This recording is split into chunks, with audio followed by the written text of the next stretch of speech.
make no friends in the pits and you take no prisoners. 1 minute you're up $500,000 in soybeans, and the next, boom, your kids don't go to college and they've repossessed your Bentley. Are you with me? The revolution starts now. We have to pass the bill so that you can find out what is in it. Turn those machines back on! You are about to enter the Peter Schiff Show. Show me the money! If we lose freedom here, there's no place to escape to. This is the last stand on earth. The Peter Schiff Show is on. Call in now.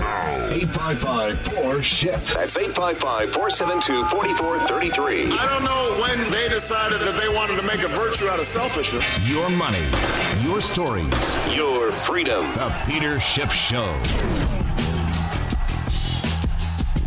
All right, everybody, welcome to the Peter Schiff Show. I'm Tom Woods, in for Peter, broadcasting for the first time from my home studio, so let's hope there are no disasters. So far, so good. Hope you'll stick around for the next 2 hours.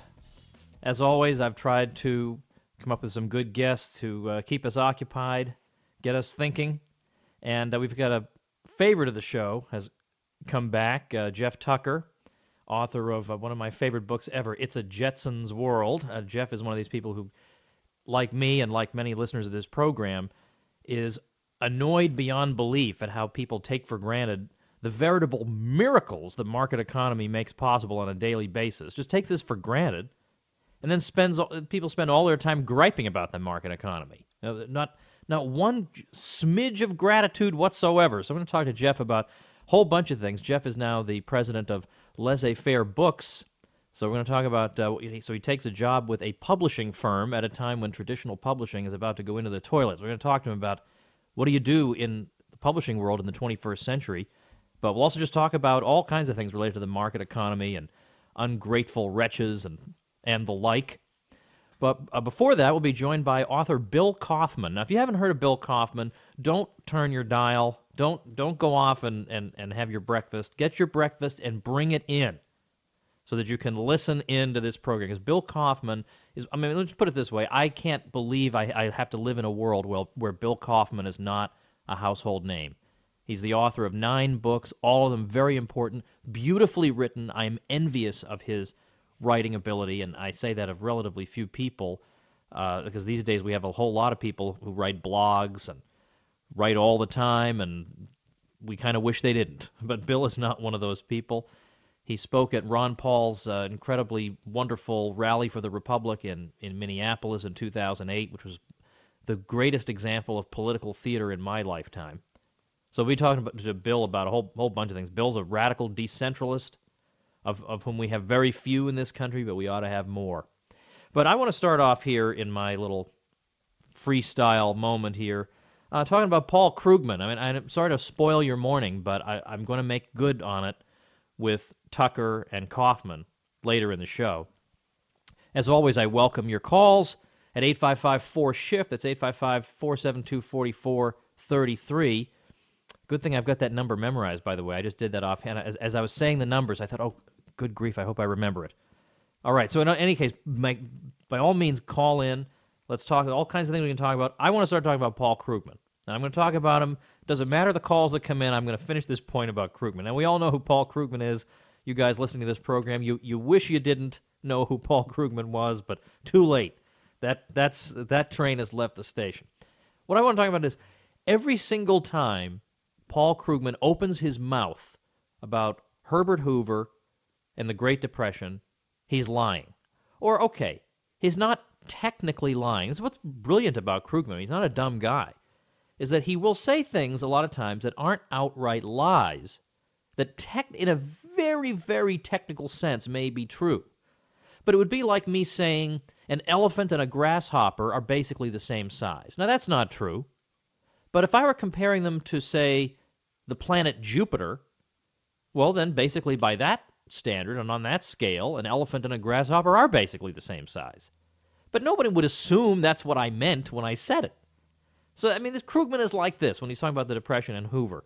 So he's got another enormity, another outrage recently. But just to contextualize this, here's the sort of thing that Krugman has tried to say in recent months and past several years about Herbert Hoover. Now, we have non-American listeners. I don't want to assume You know all the U.S. presidents. In fact, I would be creeped out if you knew all the U.S. presidents. You have other things to do with your life apart from learning about the U.S. presidents. But Herbert Hoover was the president when the stock market crash occurred in late 1929. So his name has become toxic over the years because of that. And the standard myth is that Herbert Hoover was a laissez-faire ideologue who just sat back, like some ignorant bozo while the Depression is unfolding, and he didn't do anything about it because his blinkered ideology refused to allow him to do anything. Now, all of that's false. That's all false. It's known to be false. Historians have known this to be false. Some people, I think, fell for this because in the 1930s, Hoover tried to portray himself as an opponent of what Franklin Roosevelt did, his successor, and Roosevelt expanded the Hoover programs to the point where they almost looked like new programs, but they weren't. Most of them. They were extrapolating from what Hoover had already done. So the standard claim now that Krugman tries to make is that Hoover was in support of austerity. And we all know austerity is a curse word for Keynesians. We don't want austerity. We want to blow a whole lot of dough, and that'll jumpstart the economy. Just blow some dough, buy a lot of arbitrary things, and that'll stimulate the economy. That's the message. So supposedly, Hoover believes in austerity. Now, one of the ways they get away with this is Krugman and Brad DeLong out at Berkeley. They quote from Hoover's memoir. I mean, this is just... there aren't enough words in the English language to describe how rotten this is. They quote from Hoover's memoirs, where Hoover says, my Treasury Secretary Andrew Mellon says we have to liquidate labor, liquidate this, liquidate that. Just let it all collapse, and then the economy will rebuild itself. And they just leave it there, and they say, you see, boy, that Hoover, what a doofus. What they don't point out is on the very next page, they're facing pages. Like you don't even have to physically flip a page. The very same open book area, that very next facing page, Hoover says, but I didn't take this advice. I didn't take this advice. That would have been the wrong thing to do. Instead, we launched the greatest program of economic reconstruction in the history of the country. That's left out of the Krugman telling of the story and out of the DeLong telling of the story. Now, are they just ignorant? I mean, is it that, or are they, did they just wake up that morning with a stiff neck so they couldn't turn their heads just slightly to see that next page?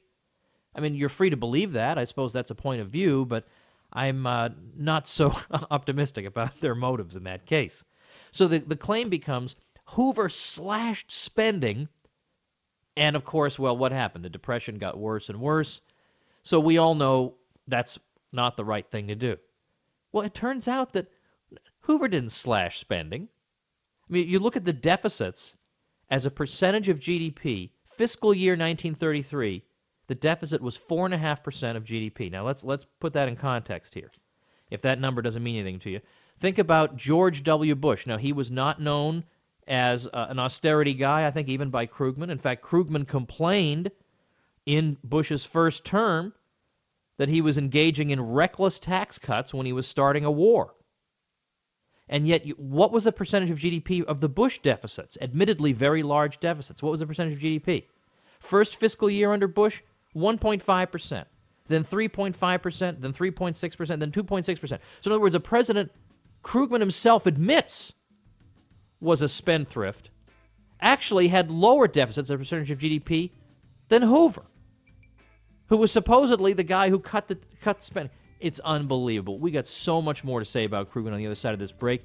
Give me a call at 855-4-SCHIFT. That's 855-472-4433. The Peter Schiff Show, the gold standard in talk radio. Stick around.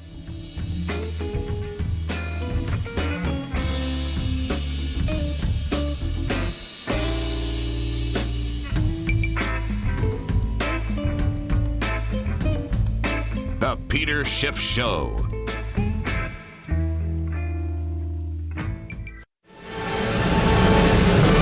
You're now enrolling in the Peter Schiff School of Advanced Economics. Twice the education of a Harvard MBA. For 1/168,000th the cost. All right, everybody, welcome back to the Peter Schiff Show. I'm Tom Woods in for Peter. Denouncing Paul Krugman here, so you are listening to the correct program. just talking about his view of the Depression and Herbert Hoover, and he's just all wrong. Everything he says about it, that Hoover was cutting spending, the deficits weren't big enough, and turns out they were bigger than the ones under Bush, which Krugman said were too big. So, I mean, you just cannot figure this guy out. And then they try to claim, here's my favorite part, so then they try to claim that in the few years after Hoover, when you get his successor, Franklin Roosevelt, we do actually see some economic growth, according to the official figures. And there's no disputing that. And so, of course, what they conclude is, well, Franklin Roosevelt spent even more. So that was the missing ingredient. He spent even more. The deficits were even larger. That's the missing ingredient right there. Well, that's I'm not so sure about that. Because you look at his deficits for one thing. Now, first of all, let me just point out, it is true there is economic growth during the New Deal. But consider that every single time that we have had a downturn in U.S. history, an economic downturn, it has reversed itself. And all the previous ones before the Great Depression reversed themselves with basically no government intervention. I mean, what was Martin Van Buren doing after the Panic of 1837, for example? Not a whole lot. And these things do reverse themselves. So you can't just say, well, it must have reversed itself because of the New Deal. They've always reversed themselves. So that doesn't in and of itself prove a thing. The question is, why did it take so long to reverse? Why was the economy still so sick in 1940? I mean, these are the relevant questions.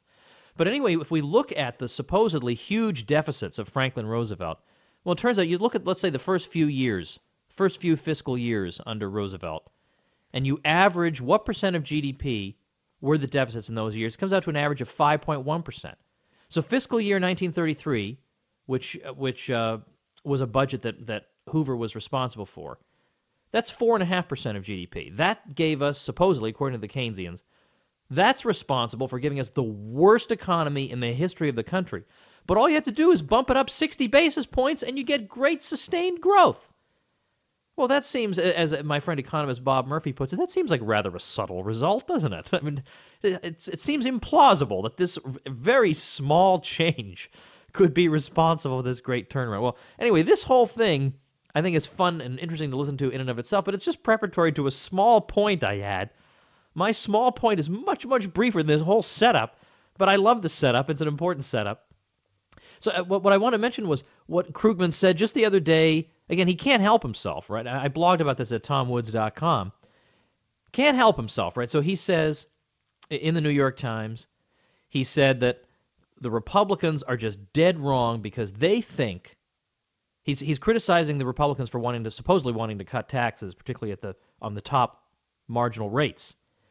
And he criticizes them for believing supposedly that, quote, going back to Herbert Hoover level taxes at the top makes everyone richer. Now notice he throws out that name Herbert Hoover again. So what he tries to do in his typical crummy, evil, propagandistic way is to associate his enemies with Herbert Hoover. And he's toxic, and he knows most Americans aren't going to know anything about Herbert Hoover. And if they do, they know he's the Great Depression guy. So immediately you tar your opponents with the brush of Herbert Hoover. Totally unfairly, as it turns out, as I'll point out in a second. But that's his tactic. Smear. Right away, smear.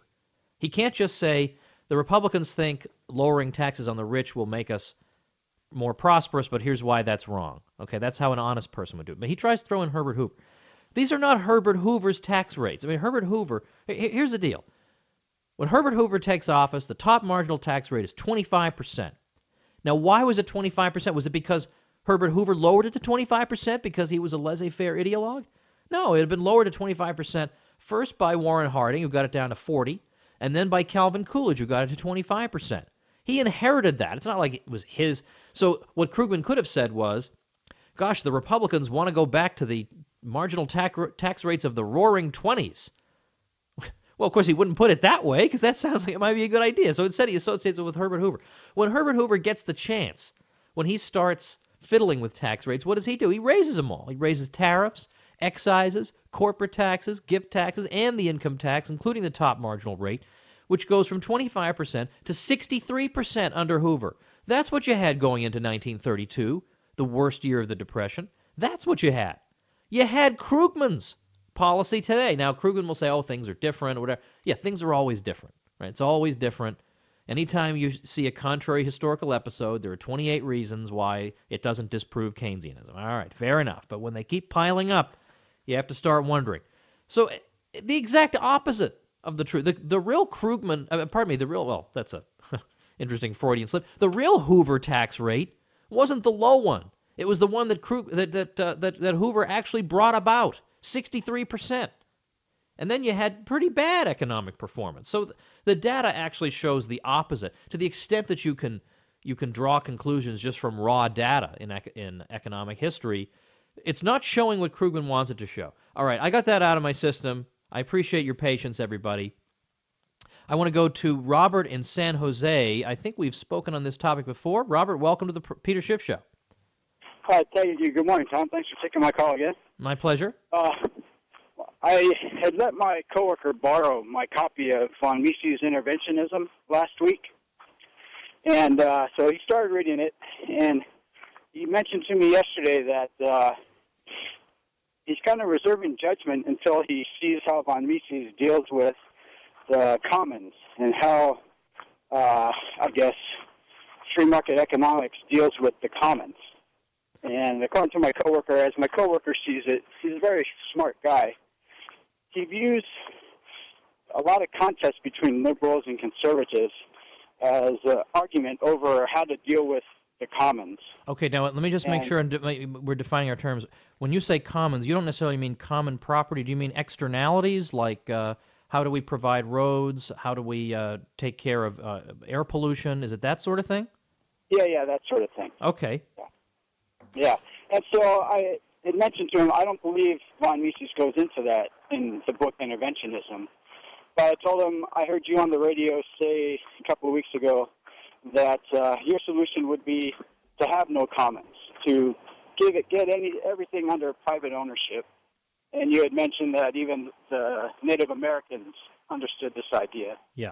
And all right. Yeah. But you cannot have private ownership of the air over China that might travel over to the U.S. someday. Right. And so how would a free market economist deal with or answer that question? Okay. Concerns. Okay. All right. Thanks for the call. I will. I'm going to try and in the time we have before the break, I'm going to try and do my best to give a basic overview of this. But what I think I might do is I'll try and post something on this sometime today over at my site, tomwoods.com. In fact, I'll write this down right now, externalities. Because you're right, I don't think Mises really gets into this in much detail, but other Austrian economists who have followed him have. And they have gone into it's the so-called public goods argument, that you have some things supposedly like roads or lighthouses or military or whatever, where it seems hard to charge people for this because it's hard to there's no excludability. That if I have military protection of an area, I'm going to just by default also be protecting you. Just in protecting the area, I'm also protecting you. So. And then there's no way to sort of capture the profits. How do I make you pay? You can just be a free rider on it. So therefore, I'm not likely to provide this service if everybody's just going to free ride on it. So these services will be provided less than they ought to be and whatever. And this is the problem of externalities. There are a lot of problems with this. I mean, who knows exactly what is the optimal amount? It's just crazy economist hubris to think, well, they know the optimal amount of some service that ought to be supplied. All you can know is what people spend their money on is what they prefer. If people are willing to donate to some cause, that means they prefer to see that thing carried out. If they abstain from donating to something, it means they don't prefer to see that. That's the only metric we have for judging whether people are better off in the free market, is what do they voluntarily give their money for. The state is always being arbitrary. I mean, how can it know how much and where, with what personnel, and following what rules it should supply any of these services to us? Secondly, almost all the services that supposedly we need government for have been provided voluntarily by entrepreneurs in the past. I mean, you name it. Name anyone. Anything from roads to adjudication services to anything. The whole public goods argument would seem to require government to subsidize deodorant. Because if I wear deodorant, you benefit from that without having to pay. You can free ride on my deodorant. So maybe you should subsidize my deodorant. I mean, when you work out the logic of it, it would require intervention everywhere. But in terms of pollution, I'm going to publish on my site, I'm going to put the classic Murray Rothbard article on this subject where he deals with some of these objections. These are hard questions, though, no question. All right, everybody, stick around. On the other side of this break, we got Bill Kaufman. You're going to have a lot of fun here on the Peter Schiff Show, the gold standard in talk radio. I got battle rhymes for battle time. The Peter Schiff Show. I know you've done it. We now return to the Peter Schiff Show. Call in now, 855-4-SCHIFF. That's 855-472-4433. Rebel Radio. The Peter Schiff Show. All right, everybody, welcome back to the Peter Schiff Show. I'm Tom Woods, in for Peter. Make sure and check out my new site that I premiered just yesterday, the product of much, much hard work, libertyclassroom.com. This is where you can learn the truth instead of the propaganda about U.S. history and other important subjects, taught by people you can trust at your convenience, in your car, in your home. The beauty of the internet is we can go right over the heads of the opinion molders and get the truth out there. So regular Americans, homeschoolers, anybody who just doesn't like being lied to will enjoy libertyclassroom.com. Hope you check that out. Well, I am very pleased to be joined right now by Bill Kaufman, a guy I don't get to see or talk to nearly enough. And as I said at the beginning of the program, I frankly, I resent the fact that I live in a society where Bill Kaufman is not a household name. But I'm forced to live in this society. Bill is the author, well, of a whole bunch of books. I guess, is it 9, Bill? Yes, it is 9. It is 9. Now, I'm barely a household word in my own household. Let's not be too ambitious here. Well, Bill is the. You read Bill's articles and his books, and I don't care what kind of a wordsmith you are. You become envious of this guy because his writing style is so wonderful. His most recent is called "Bye Bye Miss American Empire," about radical decentralization. But he's also written "America First." He's written my favorite book is "Ain't My America," which is a book about how it used to be the case that you could find conservatives, right-of-center people who didn't believe in global interventionism. They actually understood the contradiction between traditional conservatism and all that. So I'm always recommending that book to people, and I say that would be my first book if I wanted to proselytize, I wanted to deprogram a neocon. That'd be certainly one of the first books I would assign. So welcome to the program, Bill Kaufman. I'm so glad to be talking to you. Well, it's great to be on with you, Tom, on this lovely spring day. Up with spring, down with empire was the great desert anarchist Edward Abbey of Home, Pennsylvania. Used to say that was a war cry you could win elections with. So. Hear, hear. Well, speaking of elections and war, what would you obviously you follow this the way I do. I mean, I'm sure you're like me that most of the time you really couldn't care less about politics. It's just insulting to even have to watch and be exposed to it. But you spoke at the Rally for the Republic that Ron Paul had in 2008. I remember you and I were standing together at that concert the night before, and you said, when you saw all those kids out there, you said something good, something is happening here. What do you want to see come out? What do you hope to see come out of all this? I mean, I hope it's not just a bunch of rallies and that's the end of it. Yeah, no, yes, something happening here, but what it is still ain't exactly clear.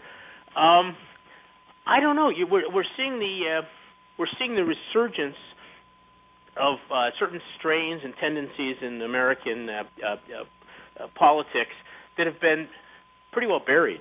The greatest generation buried them, in the certainly in the from the 50s on through today, or on through very recently. There's been an enormous disjunction between the opinions of ordinary Americans and the opinions of those who run this country. You see something like, withdrawing from Afghanistan. What is it, like 3/4 of Americans want our troops home now? But unless there's a radical change in our politics, those guys are never coming home. And I think what you see with the Ron Paul movement, I could not believe the youth and the energy and the enthusiasm at that rally. Ralph Waldo Emerson said, "No great thing is ever accomplished without enthusiasm," and it bowled me over. I mean, there were only 12,000 people at the Target Center. Yeah.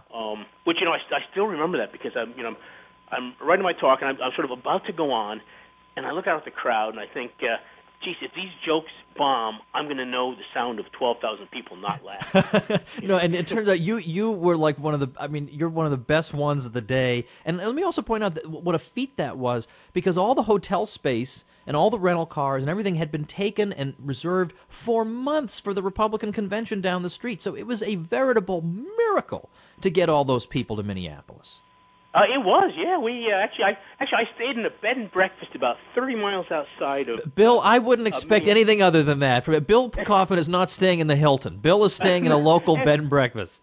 Yeah, and the funny thing was, also in the same bed and breakfast was Gary Johnson, the former governor of New Mexico. And we had some very interesting chats. I see he's running for president now, and I wish him the best. But the town we stayed in, I think it was Excelsior, and the legend of Excelsior is that Mick Jagger wrote "You Can't Always Get What You Want" about going to a drugstore in Excelsior on their first American tour. And some local character came up to him and said he couldn't. He always liked to get a cherry Coke, but he couldn't get a cherry Coke that morning. And but you can't always get what you want. So I have no idea if that's true or apocryphal, but I'll pass it off as true. When the legend becomes fact, print the legend. So what do you think? I mean, what's the best we can hope for from all this? What would be the best that would come out of this? I guess the reflorescence of that peculiar American mixture of don't tread on me libertarianism and I'll give you the shirt off my back communalism, which always had there are many praiseworthy and salutary strains in American political history, and I feel myself part of a lot of them, from the anti-federalists and the local focos and the populists and the old right and the voluntaristic new left and the libertarians. And I'd love to see a kind of synergy, these different strains become a force again in American politics and kind of break through the very narrow and constricted boundaries of acceptable opinion. I mean, we've, for 50, 60 years now, we've had we've had acceptable opinion demarcated by Arthur Schlesinger's ghost and Bill Bennett's ghost writer, and why? I mean, we're freeborn Americans, or at least let's pretend that we live in a free country, and ignore these, one of the first pernicious myths, of course, was politics stops at the water's edge. I mean, where did that come from? Well, where it came from, of course, is the early years of the Cold War. I mean, the last time you had a really robust debate where the last of the old Republicans who were skeptical of empire, people like Senator Bob Taft, Mr. Republican from Ohio, were questioning, the Truman administration and its plans for basically a permanent presence in Western Europe.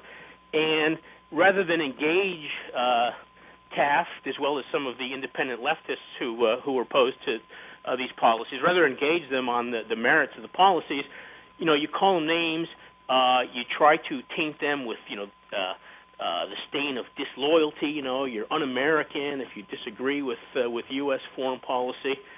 And unfortunately, that has, I think, intimidated a lot of people from speaking out against this mad militarism and promiscuous interventionism that's bankrupting the country and that's draining away our soul.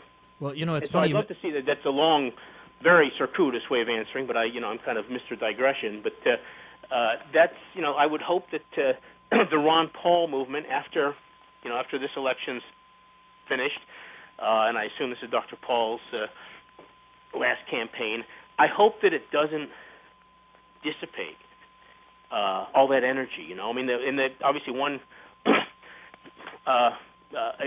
Well, you think back to the Perot movement in '92, and God knows Ross Perot had his flaws, but I thought in many ways that was kind of a hopeful, a sign of hope, and discontent in the American middle with the status quo.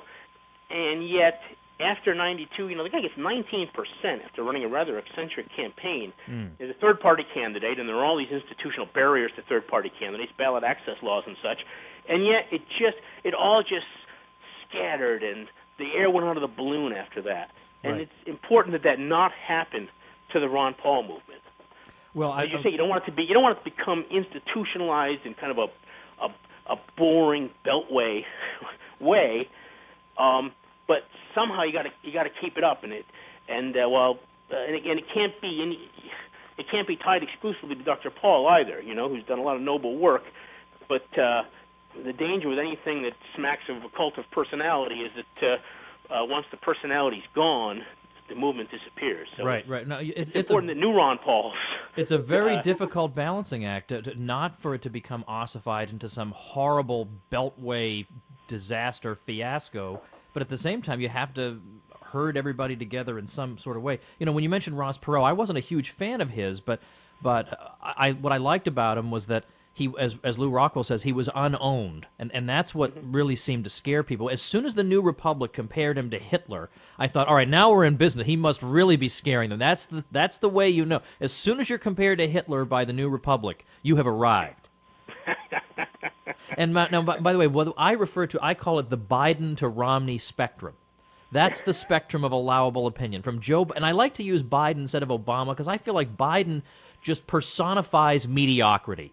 And we're supposed to be stuck in this little area. Now, we've got just about a minute before you got to go to a break, but what I want to set up for the other side of the break is this. Basically, what you write about, what I'm interested in what you write about, is stuff that's way, way, way outside the Biden to Romney spectrum. And so by definition, you and I would be considered to be fringe, we're not respectable, how dare we raise these thoughts? And what I want to know is, what can we do to sort of, I don't know, somehow crack through this instinct that people have been taught to have, that if an idea they hear is not something that's familiar from Fox News or familiar from MSNBC, and it's not something that Mitch McConnell would say on the Senate floor, then it's toxic and they've got to stay away from it. That's what we've got to take aim at. Let's talk about some strategies for doing that on the other side of this break. You're listening to the Peter Schiff Show, everybody, the gold standard in talk radio. Come on back with Bill Kaufman.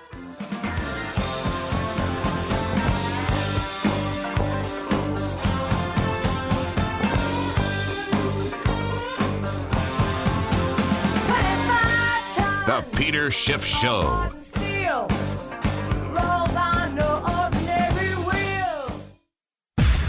To President Obama, Secretary Geithner, Madam Pelosi, and all of the socialist econ professors across America, we're sorry. We're sorry. Peter Schiff is back on the air. All right, we are back on the Peter Schiff Show. Tom Woods in for Peter, joined by Bill Kaufman, whom you should visit online at billkaufman.net.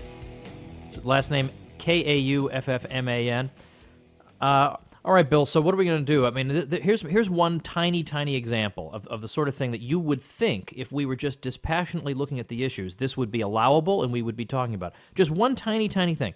Consider right now we got over 300 million people in the country. It's quite possible before the end of the century we could have 435 million.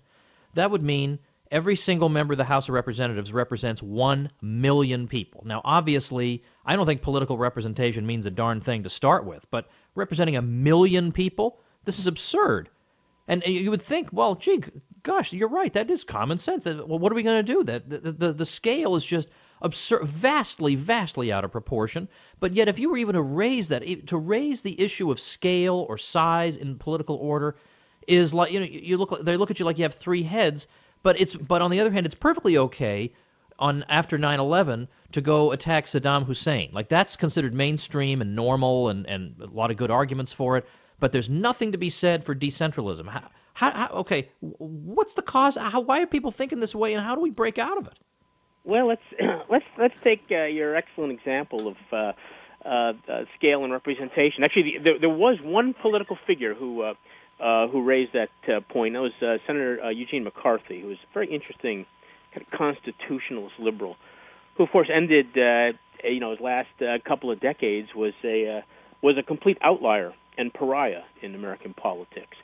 But there would be two ways to do it. Either you increase the size of the House to 1,000 or 1,500 or something that would be pretty unwieldy, or you go back to one of the original American ideas, small f federalism, and you return power to the states, or even better, to localities and villages and neighborhoods.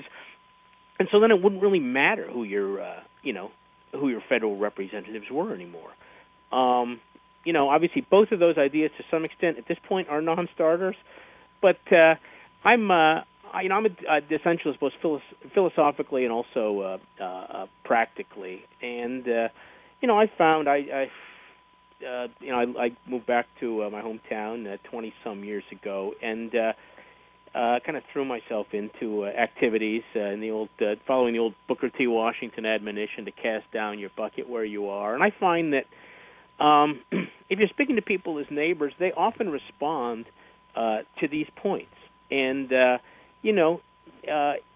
they agree, even with sometimes with really radical critiques of the status quo. And I think most Americans would agree that a million.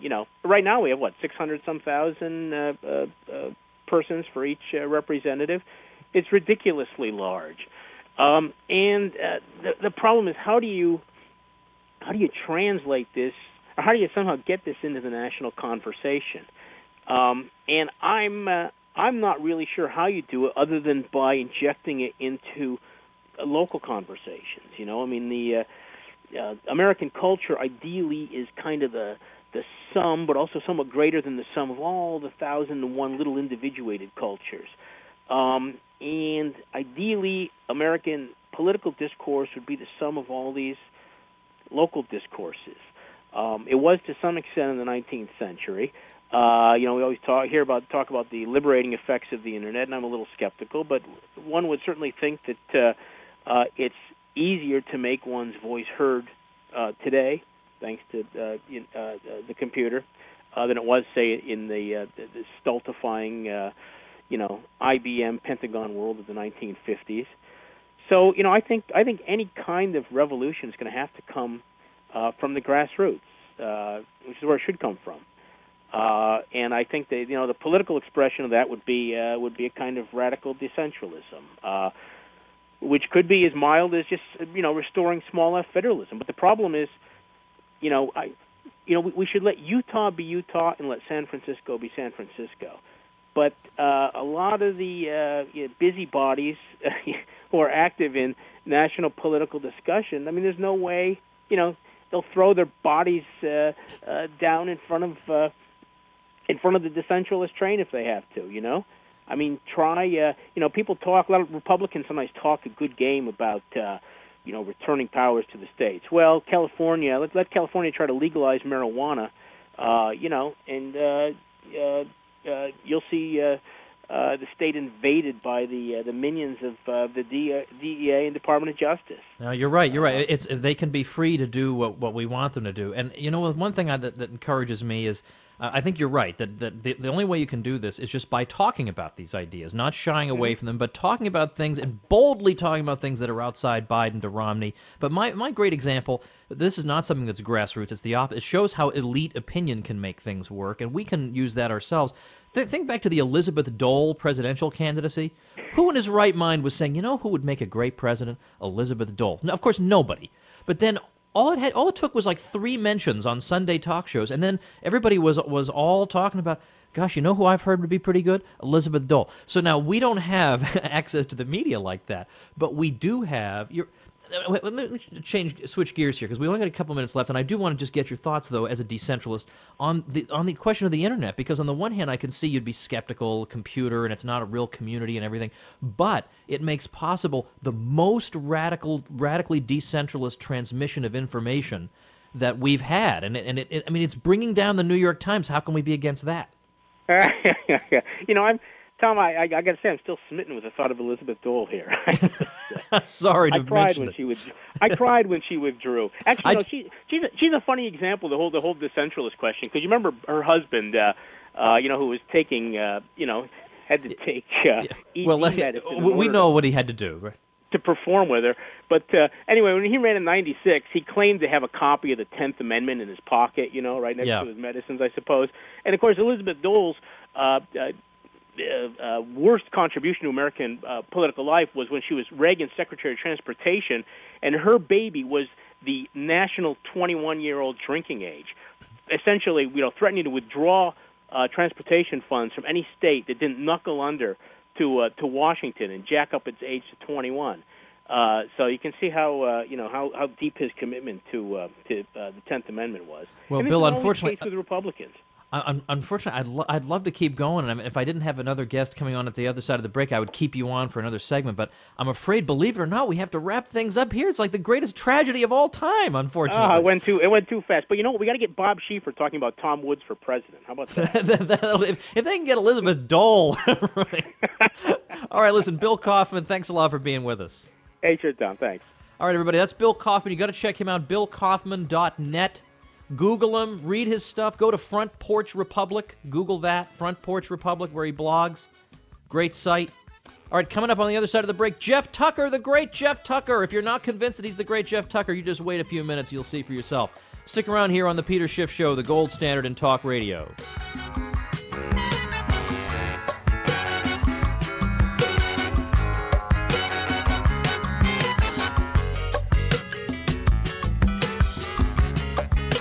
The Peter Schiff Show.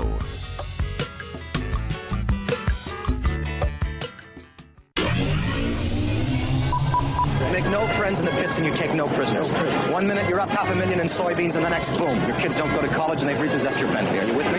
The revolution starts now. We have to pass the bill so that you can find out what is in it. Turn those machines back on! You are about to enter the Peter Schiff Show. Show me the money! If we lose freedom here, there's no place to escape to. This is the last stand on earth. The Peter Schiff Show is on. Call in now. 855-4-SCHIFF. That's 855-472-4433. I don't know when they decided that they wanted to make a virtue out of selfishness. Your money, your stories, your freedom. The Peter Schiff Show. And we are back on the Peter Schiff Show. Tom Woods in for Peter. Joined by Jeff Tucker, friend of the program, executive editor at Laissez-Faire Books, former editorial vice president of the Ludwig von Mises Institute, and really the great site Mises.org. It came out of his great efforts. He blogs. He's got an extremely interesting, worthwhile series of blog posts. I mean, you're just constantly producing good material over at the Laissez-Faire Books site. So I'd like to welcome Jeff to the program. Jeff, welcome to the program. Tell us what the URL of Laissez-Faire Books is. Hey, Tom, it's fantastic to be here. I'm so glad you had me. You're having me today. The URL is lfb.org. All right. So everybody, I'm telling you, unless you want to be some loser, you go to lfb.org, and I'm telling you, you will not say to me, gosh, that Jeff Tucker, what a boring blogger. I can't believe I added him to my RSS feed. No. You'll say, my life has been transformed because of Jeff Tucker. All right, now, Jeff, when you were on last, we talked about your book, which I love your book, It's a Jetsons World, about, it's just great. I mean, right, and that in some ways, actually, apart from the being in space thing, we pretty much exceeded the Jetsons in some ways. So, I love the video screen where they can talk to people. They have to sit in a special chair and watch it. And, we can walk around using a Skype app on a phone. Like, they couldn't even anticipate it. But I want to just start off. What I think you are the best at, there's just nobody better, is writing about commerce, how great it is, individual examples of commerce that we just overlook every day. And I don't want to talk too much, but I do just want to set this up. One of my favorite blog posts you ever wrote was when you said that there's so much cronyism today in the market that people are so upset about, well, this business gets some subsidy and this one's getting something from the Export-Import Bank and whatever, that it seems everybody's tainted, so that instead of occasionally still, as the market supporters used to do, recognizing the virtues of the market, we spend all our time saying, oh, I can't support that business because it gets this or that subsidy, or this one uses the public roads, heaven forbid. So instead of being in awe of what the market makes possible, we're sitting here nitpicking constantly.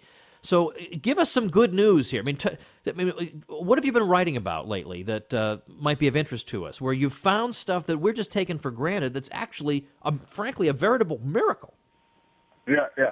Well, Tom, you and I have talked about this subject in the past, and you're right. Subsidies don't actually create anything. Favorable treatment by the state doesn't do anything, really. It doesn't actually produce anything we can use. I mean, in the end, it's only private enterprise and real markets that make wonderful things happen. I've been investigating in detail well, one of the things I like to do is take on a single kind of enterprise and examine, why it's great. And I like to do this because we all sort of take everything for granted, things are hitting us like every day, and we're excited about them for about 2 minutes, and then we assume they're human rights thereafter, So I've been the last few days looking in detail at the site LinkedIn, which is not something I've generally used, but it's a remarkable thing what it's done for workers and their mobility. It's overcome a kind of problem. It's a petty problem, but it's seemingly a petty problem, but it's actually a huge problem for workers in transitioning, not so much within the firm, but to different firms, moving from one firm to the other on a kind of a positive, advancing, progressive career path. It ends up being extremely difficult to kind of get the word out about who you are and to make this transition possible. So this is the key to LinkedIn. What it's done is it's allowed individual employees to accumulate kind of personal capital and sort of own that. So they own the value of their professional services themselves, and they can make it sort of constantly public in a way that benefits both themselves and their existing firm, but then also has this wonderful effect of advertising their services to other people who could bid a higher price for it. So, in other words, Tom, and this is striking. This has never before been possible. To be able to constantly and publicly advertise your value to future employers. Unless you're like a famous person and the media was reporting on you or something like that, you wouldn't really have any way to get the word out about yourself. And if you did, it's kind of a danger to your present employer because they tend to think of that as sort of disloyalty. So LinkedIn has overcome this problem, and that's why it has 130 million users. It's the 12th most popular website in the world, and they have a new two new signups every second of the day. I mean, this is the real stuff. I find it interesting that people kind of ridicule the social media, which people do all the time. Like, oh, well, that's just a big waste of time. I don't Twitter, Facebook's stupid. Who cares about LinkedIn? Look, these things are extremely valuable. They're leading to a kind of a new form of human liberation. I wrote this morning in this piece that I wrote about LinkedIn that if LinkedIn had been around in the 19th century, when Karl Marx was going on about the need for a frenzied revolution to overthrow the capitalists, expropriate the expropriators, and establish a dictatorship to the proletariat, everybody just would have laughed at him and dismissed it and said, "Hey, what the heck's wrong with you? I've got a LinkedIn account," Yeah, right. Exactly. Well, but quite apart from the human aspect of this, the way people can really be trapped in jobs and just not know how to get out of them, and they get trapped in this idea that, well, maybe jobs aren't where human flourishing comes from. Maybe I just have to be content being a drone and being abused all the time. This really lubricates the labor market, and it creates, but it also just creates tremendous efficiencies that now people know who has what talent and who's where. I mean, it's like what we've seen done with used products that are just junk in your house. You could have a yard sale, but the guy who wants it lives in Albuquerque and you're in Boston. But now that doesn't matter anymore. You said it. And I think the salient point to return to your introduction here is that these things are not created by governments. They're created by private enterprise. These are brilliant entrepreneurs out there looking. The guy who invented LinkedIn was actually a philosophy student at Stanford and Cambridge, and he said, I really just don't think I want to spend the rest of my life writing books that 50 or 60 people will read. I want to do something big for the world. So he came up with this idea of LinkedIn and made it happen. And, he did it with private capital, did it on his own through human creativity, looking at what succeeds, what doesn't out in the digital marketplace and improving it just slightly, and just came up with just this wonderful idea.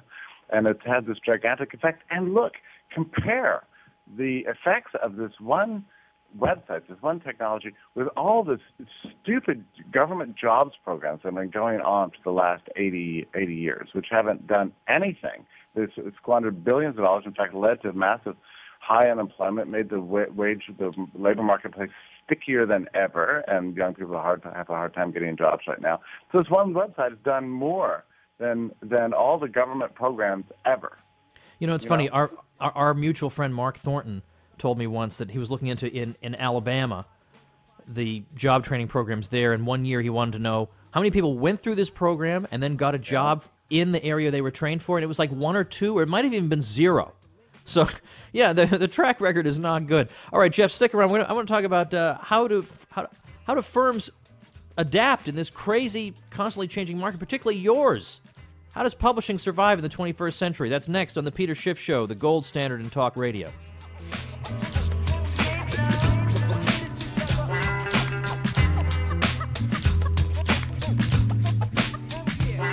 The pursuit of truth amidst the crude abuse is suitable for use compared with the loose leash tugging from a The Peter Schiff Show. glaring. A hard lesson is learned to be humble and get tread on or struggle and get fed from. 9 out of 10 historians agree. If Thomas Jefferson and Thomas Paine were alive today, both would be Schiff Radio Premium members. Somewhere up there, Thomas Jefferson is looking down with great pride. Schiff Radio continues right now. All right, you are listening to The Peter Schiff Show. Tom Woods in for Peter, joined by Jeff Tucker of Laissez-Faire Books, lfb.org. It's not just a bookstore site. They've got a blog that will just blow your mind. All the cool people are reading it, lfb.org. Jeff Tucker, what is going on now? Here you were working with the Mises Institute. Now you're with Laissez-Faire Books. Now, on the surface of it, if people didn't know you and your creative mind and all that, they would say, you're jumping on board a sinking ship. Publishing is just doomed in the 21st century, traditional paper publishing. And electronic publishing seems kind of dicey. Can you really make enough of a profit on it? What's your thinking on this? How are you guys adapting in the 21st century? It's a good question. If our sales of our physical books are any indication so far, the market for the physical books is far from dead, which I find very interesting. Myself, I'm very interested in electronic books, of course, and I hope we'll get a chance to talk about the government's lawsuit about ebook pricing, which is I've been doing some research about this. But there are other models in mind too. Sometime next week we're going to be releasing a brand new product that I think is going to just completely change the way literature is distributed in not just our sector of thought, but in all sectors. And I think it's going to be the future. I'm not sure how much I want to say about that, but it's totally revolutionary. But let me just mention something about the government's lawsuit about this e-book pricing. Yeah, I didn't know anything about this. Yeah. Give us a background. You just can't believe that. You can't believe it, or you probably can't. So there's some bureaucrat at the Justice Department named Sharon Posen, who is just absolutely cocksure that she knows what e-books should cost and how the contracts between e-book distributors and publishers should be structured, even though, government never came up with the e-book, government never came up with the cloud, government never came up with any of this stuff. Boy, the government knows exactly how the whole thing's ought to be priced. So they're suing, Apple and about 5 other publishers for colluding, for the ebook pricing model. Well, I looked up this woman, Sharon Posen, and it turns out she started her career, and get this, she started her career as representing Netscape in its lawsuit against Microsoft. And why? Because Microsoft was giving its Internet Explorer browser away for free, and Netscape wanted to charge for it. So that's how she began her career, arguing that consumers ought to be paying for web browsers rather than getting them free. And of course, history just mowed her down. I mean, look at it. We've got dozens of companies now begging you to take their browsers for free. So her stupid argument, her cocksureness that somehow the browser should be a paid product, turned out to have been wholly incorrect. And now she's got this new life as a political appointee in the Obama administration, presuming to know exactly how the e-book market ought to work, and somehow browbeating all these great capitalist producers into adapting the model to her wishes. I tell you, this is an unjust world. well, no doubt. Now, but it is interesting the way, in spite of all the obstacles and everything else, the way the market can still try to find ways around some of the restrictions, or here's an example, like the education monopoly. It is a kind of a monopoly. You have to get accreditation and all that. And so these kids in these universities are stuck buying $200 textbooks and all this. And I linked to a story on TomWoods.com not too long ago where Apple had announced an initiative for iPad textbooks that have multimedia capabilities, $15. Any professor can design the text. Apple will give them a 70% royalty on a $14.99. I mean, That's unbelievable. I mean, what benefactors of mankind these are. And now it's funny. Apple does seem to be like the exception because people liked Steve Jobs. Well, why do you think that? Why is it that everybody, like even the left and whatever, when Steve Jobs died, everybody thought, "Oh gosh, a great entrepreneur has died, and what a shame." Why is that? Even Jobs, he was not PC. What was that town in California where they said, "Hey, you guys are going to be in town. We want you to give the town free internet," and he just laughed at them. Well, what's the why do they feel that way toward him? Yeah, why is he the exception? I wrote it's a really puzzling thing. I thought about it a long time and finally came up with an article on the subject. I have a theory that one of the reasons Jobs gets a free pass, and this is just simply because his products are exceptionally beautiful. And the left, the anti-capitalist left, has always complained that capitalism is exceedingly ugly. With its, its advertisements and its garish approaches to life and everything, and Jobs sort of broke that model. Now, I don't know if that's true or not. I think it's also because his products are just really consumer friendly, and everybody, all the potential credit for using them. I mean, that may be all it comes down to. I don't know, but I do find it upsetting in a way that everybody was celebrating Jobs, and yet. The whole world around us, every aspect of it, all the things we love, all the things we use every day, were all created by other entrepreneurs and other forms of private enterprise. I mean, the market built the world that we love. And we shouldn't just, celebrate Steve Jobs. We should celebrate every entrepreneur. I was just in the barbershop last weekend that had a pool table and a dartboard and a ping pong table and free beer. I just stood there marveling. I thought, isn't this just fabulous? I've always dreaded haircuts.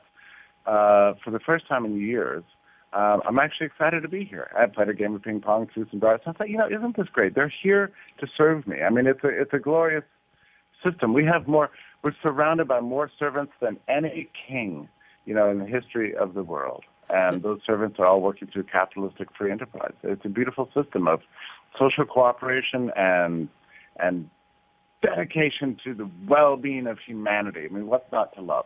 All right, now Jeff, you live in Auburn, Alabama. I sometimes spend some time in Auburn. So you got to tell me who is this barber? Well, it's a new shop. It's called Sheer Pleasure for Men, and it's over on Moores Mill Road, and you can throw darts and play pool. All right. Well, I think I could improve on the name because it doesn't necessarily sound like a barbershop that I go in there would be beer served. But all right. But no, that is great. But of course, the great thing is now that as you said, and as all the great market economists have said, once there's one firm that develop something like this. Now, it may fail. It could be that maybe people don't want free beer. Right. I find that unlikely, or that the business model just doesn't work. It's not that every innovation is a good use of resources, but some of them are. And once they're ratified by the marketplace, then everybody else has to adopt it, so that nobody can just sit back and say, well, I'm an apparatchik and I'm going to keep my salary regardless of what I do. Yeah, no, that's right. And the information is constantly broadcast out there.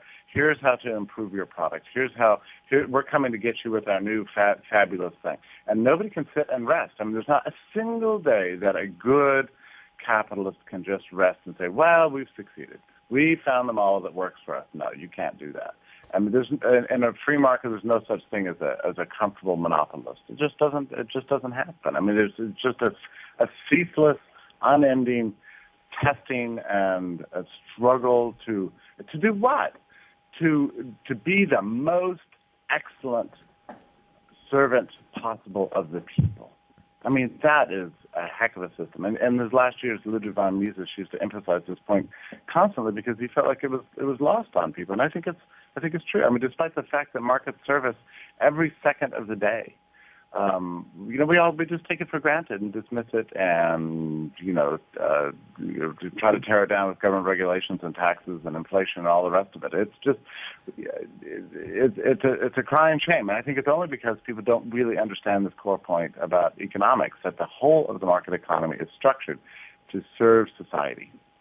Jeff, we've got not too much time left. I don't want to talk to you about The Hunger Games, which I know you've reviewed, because I want to see that movie, and I don't want to know anything about it. And then I'll read your thing afterward.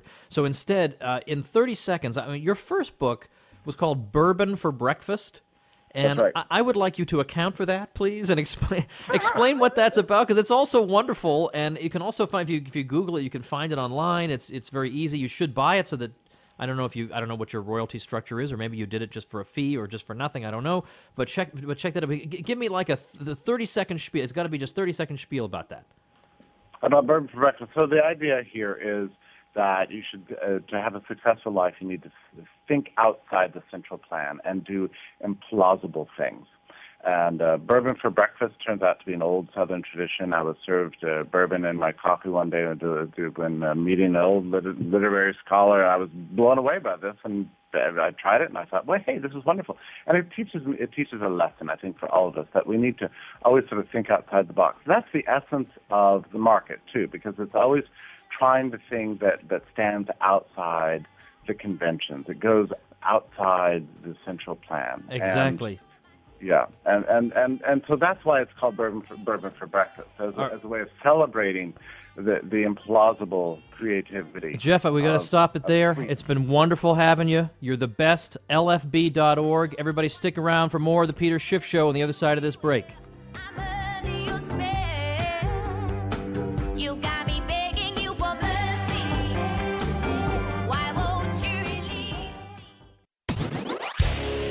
We now return to the Peter Schiff Show. Call in now, 855-4-SCHIFF. That's 855-472-4433. Rebel Radio, the Peter Schiff Show. And we are back on the Peter Schiff Show. Tom Woods in for Peter. All right, we got some calls here. We're going to go to the calls in just a second. I want to recommend to you guys, if you are anywhere in the area in Indiana, that April 21st, Purdue University is going to be the site of a little conference from something like 8:30 to 4:30 that day with several speakers, probably 4 speakers. I'm one of them. And the subject is the economy, the financial crisis, and the Federal Reserve. And it's just amazing that this topic is now getting the attention that we never imagined it would get. So that's at Purdue University. You can get the details of that event at tomwoods.com. There's an events page there you can check out. And again, don't forget to check out libertyclassroom.com. Come on now, you don't want to be left behind here. Everybody's not in a rapture sense. I'm talking about the literal sense here. All the cool people are over there at my new site, libertyclassroom.com. You can learn the truth and go out and do battle with all the propagandists. Okay, I want to start off with a caller I actually recommended call in, because she has something interesting to tell us about. I think it's newsworthy, and I wanted to let people know about it. So let's go to Charlene in North Dakota. Charlene, welcome to the Peter Schiff Show. Good morning. Thanks for having me. My pleasure. All right, so you are behind, or you're involved in an initiative to eliminate property taxes entirely in North Dakota. Now, is this one of these shell games where we eliminate the property taxes, but we impose a 28% sales tax? What's going on here? Not at all. As you may have heard in the news, North Dakota is doing really quite well, financially speaking. And in fact, we have huge state surpluses. Rather than returning those surpluses to the people, our state has been spending money like it's going out of style. So we're saying, no, it's time now to give us some meaningful tax relief. And so what we've done is we've combined citizen activism with property rights and small government all in one package, eliminate property tax. All this huge surpluses that are coming in now can fund local government, and we get to own our property free and clear. What happens, though? What if the surpluses turn around? Does property tax come back? Well, no, this is a constitutional measure. It's amending the Constitution. I think as those who have studied property tax know, when you eliminate that tax, you spur a whole lot of economic growth. You encourage new businesses, higher wages, and so it actually pays for itself over time, because you are broadening the economic base in your state when you do this. Well, why is this of relevance to people not in North Dakota? Well, because we consider North Dakota sort of the Lexington and Concord of the property tax revolution. We're the shot that's going to be heard all around the nation. If we're successful in doing this, we will be the model for other states to follow suit. And in fact, Minnesota, right next door, has already, the legislators there have already proposed to eliminate corporate property tax, commercial property tax. They're feeling the heat, and I think seeing that we're about ready to pass this, they're already starting to jump on the bandwagon, and we expect this to happen in other states as well. Do you guys have a website where you've centralized information about the initiative? We do. I would invite everyone to go look at it. It's M2, M like measure, 2.com. We have a great video that has special guest star is Ron Paul, who has taken an interest in what we're doing. He's also written the foreword to our book called Property Tax Revolution, and people can download that book for free off of our website. What's the media reaction been to this? Demonization or sympathy? Demonization. This really threatens the status quo. This threatens those who make the most off of the way property taxes are manipulated. I think in most states, and certainly here, a lot of businesses and a lot of people are exempt from paying that tax. They like those perks. They don't want to see those go away. Well, Charlene, I wish you the best in this initiative, and tell us the website one more time. Yes, M2.com. All right, thanks so much for calling in. It's a very important initiative, and we wish you the best of luck with it. Thanks so much. Okay, let's go to Wayne in Columbus, Ohio. Wayne, welcome to the Peter Schiff Show. Hi, Tom. I'm not used to calling in, so I'll do the best I can here. Okay, no problem. Do your best. All right. Anyway, I wanted to talk about an idea or concept that I don't find being talked about enough, and that is the government is a necessary evil. I think it's a unnecessary evil, and we should be talking about how to get rid of government, because most of the conversation is what's wrong with government, and that's just about everything. And it's, it gets really confusing, and you can pick out any particular thing and prove how bad it is, but the whole bottom line is that the system of government, it's kind of like we've been thinking the world's flat because we've been thinking we need government. So the idea is to come up with something else that would replace government, and I had some thoughts on that. All right, give me a quick one. Oh, well, every day when you start out your day, you start out with the idea of trying to get what Tom Woods wants or better your day. And so using that powerful force of survival, we replace government with, and I just named it an ego card. An ego card would be a combination, a cross between, let's say, eBay and Equifax. I'm sure you probably are familiar with both. Okay, yep. All right. Well, the idea of an ego card would be that that everyone would have an ego card, just like a Kroger card or a grocery store card, but it would have their total history, and the light would be shined on that person or that situation or that business. So every business, every person would have that availability to show their ego card, which shows how they pay. They're trustworthy, they lie, cheat, and steal, or whatever the background is. Then the relationship between the two parties could be handicapped based on that relationship. So the better the person's ego card, the cheaper the loans would be, the better price the car would be, everything would be to the betterment. Well, if you have a better ego card. So the idea that every day a person gets up and tries to better themselves, their goal would be to try to make their ego card look better. Then everything else would be run in private, which you know all about that. You'd have your private courts, your private roads, your private, and all that stuff can be, is easily worked out. Okay. But what's missing is the getting rid of government, and this system would get rid of government because there would be a tremendous force there, but it would be an individual force, and people would choose that force as opposed to being imposed upon them with a gun. All right, Wayne, thanks very much for the call. I'm sympathetic to this idea that people need to be thinking in terms of non-governmental approaches to pretty much everything. My most recent book, Rollback, pretty much does this. I mean, the whole book is about it is not true that without the government, everyone would be starving and your kids would be working in a coal mine and everybody's limbs would be blown off and we wouldn't have any art or science and no one would have any education and we'd all be worshiping the god of thunder and all.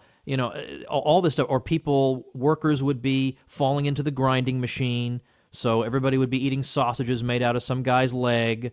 Or we'd be in all kinds of traffic accidents because we wouldn't have the National Highway Traffic Safety Administration to watch over us. I did that whole thing, and then the publisher, whom I love, they're wonderful people, they pitched it as, this book is against Obama.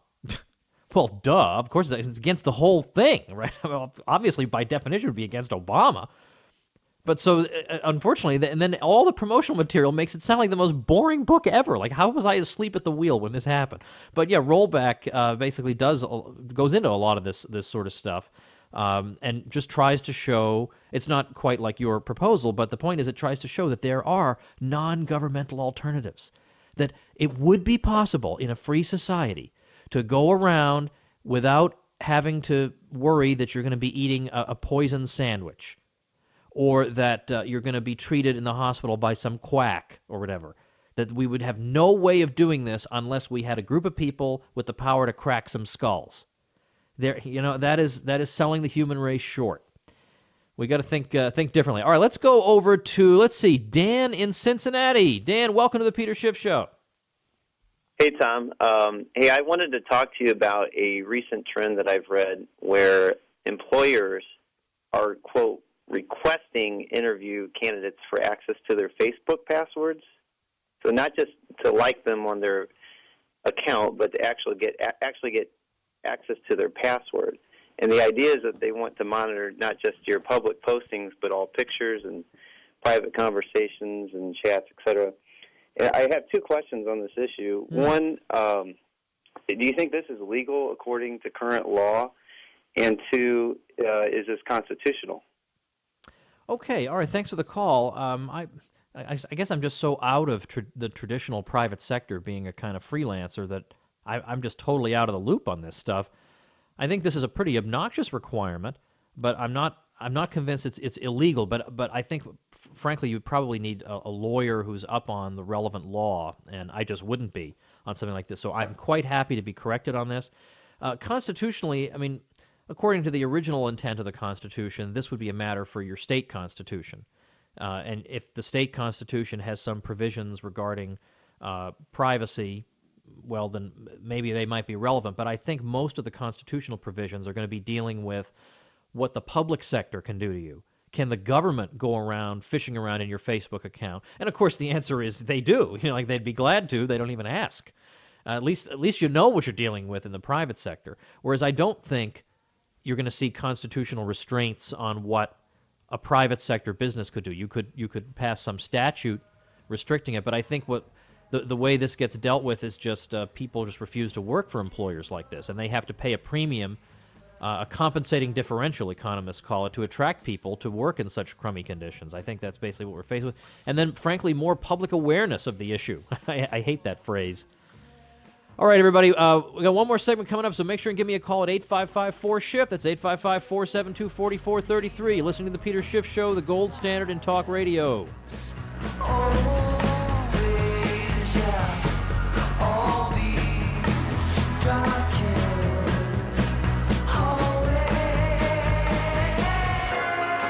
The Peter Schiff Show.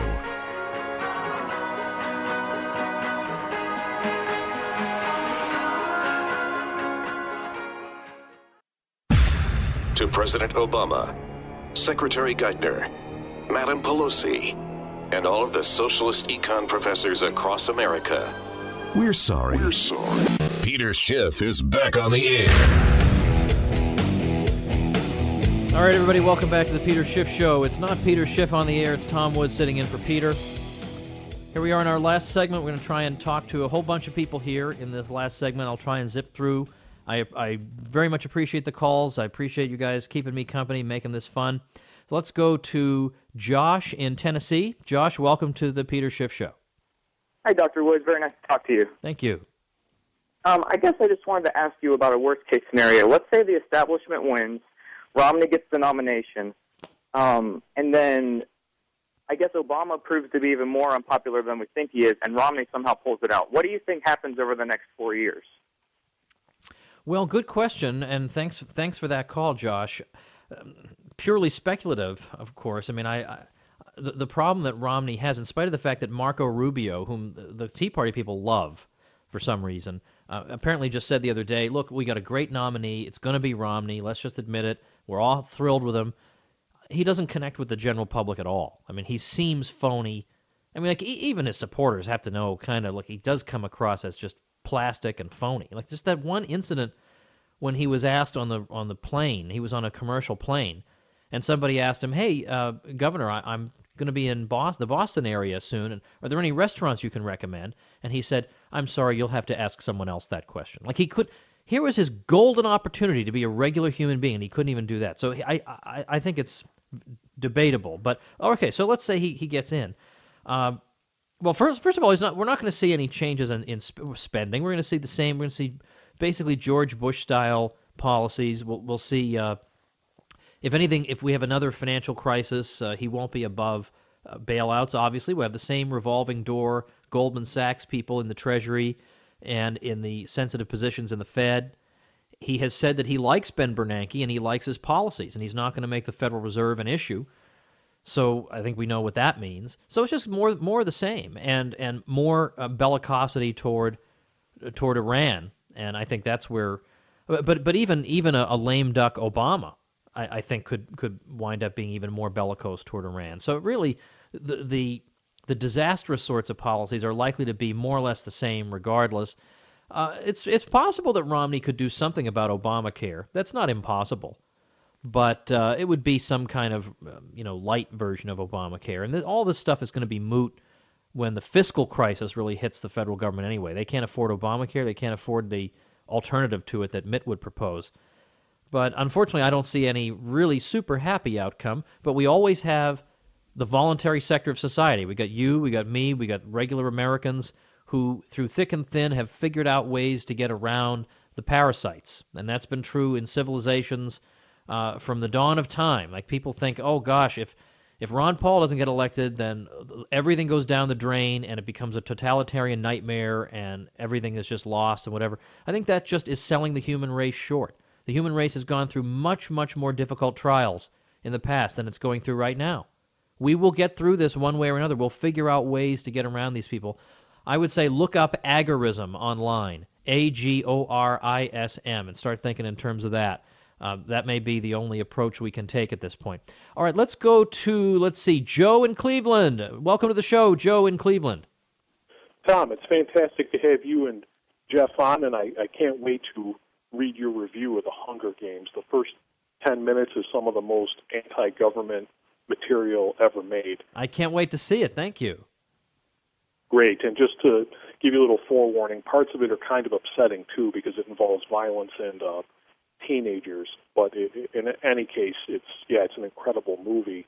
I run a software business that's related to biotechnology, and I'm concerned about, as we all are, the incredible reduction of freedom in the U.S., and I'm thinking about moving myself and my business overseas so I can more effectively do my business and just pursue my own life.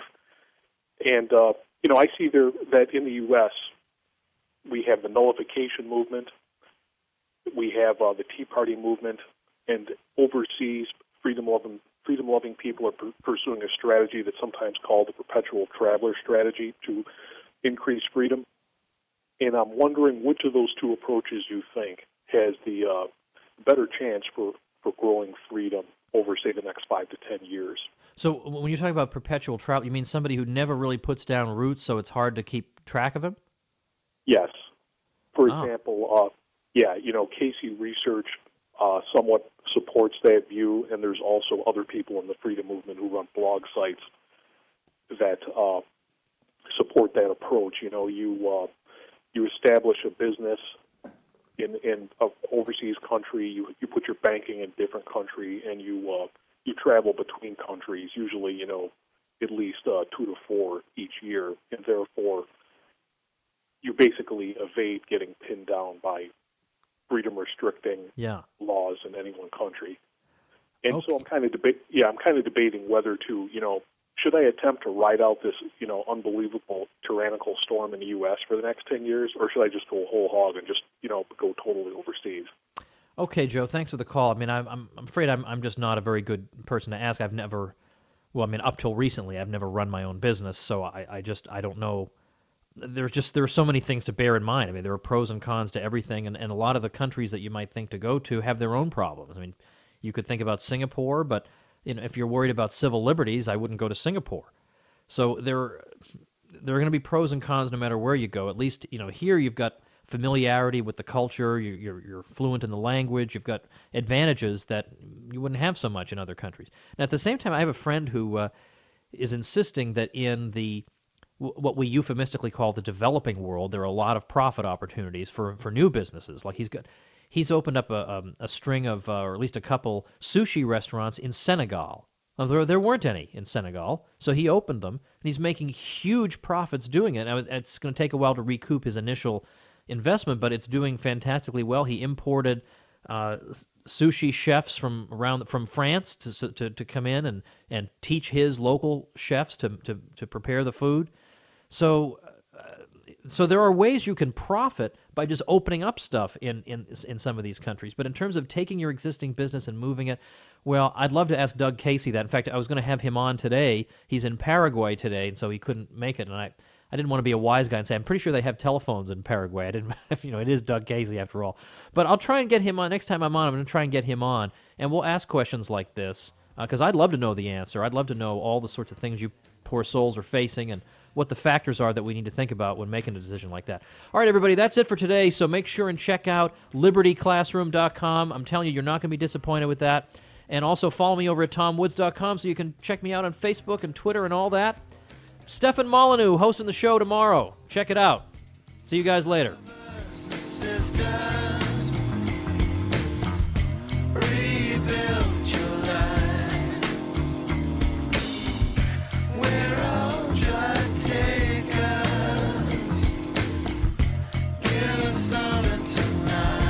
The Peter Schiff Show.